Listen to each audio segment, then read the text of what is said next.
ইসরায়েলের সাথে লড়াইয়ে ইরানের পাশে দাঁড়াতে মুসলিম বিশ্বের প্রতি আহ্বান জানিয়েছে বাংলাদেশের বিভিন্ন ইসলামী সংগঠন।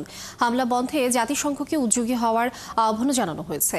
শুক্রবার জুমার নামাজের পর বায়তুল মোকাররম জাতীয় মসজিদের উত্তর গেটে ইরানে হামলার প্রতিবাদে বিক্ষোভ সমাবেশে করে খেলাফত মজলিস সহ বেশ কয়েকটি ইসলামী সংগঠন।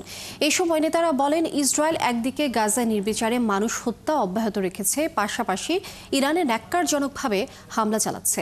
এমন পরিস্থিতিতেও মুসলিম বিশ্বের অধিকাংশ দেশ চুপ করে আছে।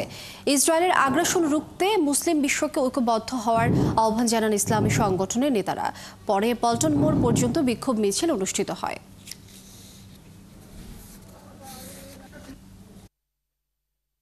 মুসলিম বিশ্বের শাসকরা এগুলো চুপ করে আছে।